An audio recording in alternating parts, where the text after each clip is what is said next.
Hello viewers, నమస్తే అండి. Bibi Shafiqa Sona homely kitchen షార్ట్స్కు స్వాగతం అండి. చూస్తున్నారు కదండి, ఇవి బంగాళదుంపలండి.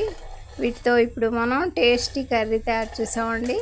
ఎలా తయారు చేసామన్నది మీరు తిలకించండి. బంగాళదుంపల్ని చిన్న పీసెస్లా కట్ చేసామండి. వాటర్లో వాష్ చేసామండి. ముందుగా బంగాళదుంపల్ని పైన పీల్స్ అన్నీ ఈ విధంగా తీసామండి. ఆ తర్వాత చిన్న పీసెస్లా కట్ చేసామండి. ఇక పాత్రలో ఆయిల్ యాడ్ చేసామండి. పెద్ద పీసెస్ యాడ్ చేసామండి. పెద్ద పీసెస్ ఫ్రై అవుతున్నాయండి, చూస్తున్నారు కదా.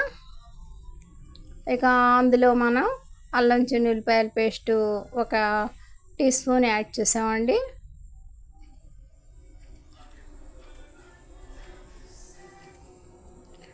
ఆ పేస్ట్తో పెద్ద పీసెస్ ఫ్రై అవుతూ ఉంటే ఇక మనం కట్ చేసి పెట్టుకున్న ఆలు పీసెస్ అందులో యాడ్ చేసేసామండి.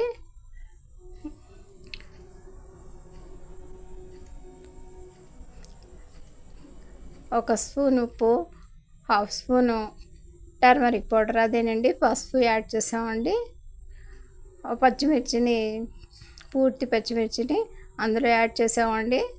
ఇక ఆయిల్తో ఈ పీసెస్ ఫ్రై అవుతున్నాయండి. కోకో పౌడర్ అండి, 2 టేబుల్ స్పూన్ కోకో పౌడర్ అండి. కొద్దిగా కొరియండర్ లీవ్స్ అండి, అన్నీ యాడ్ చేసేసామండి.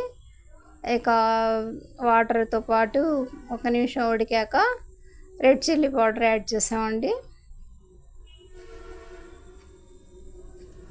ఇక మిగతావి ఏమీ వేయలేదండి. మనం ఉప్పు కారం హెచ్చు తగులు చూసుకొని మనం యాడ్ చేసుకోవటమేనండి. సింపుల్ ప్రాసెస్తో మేము ఈ కర్రీని తయారు చేసామండి.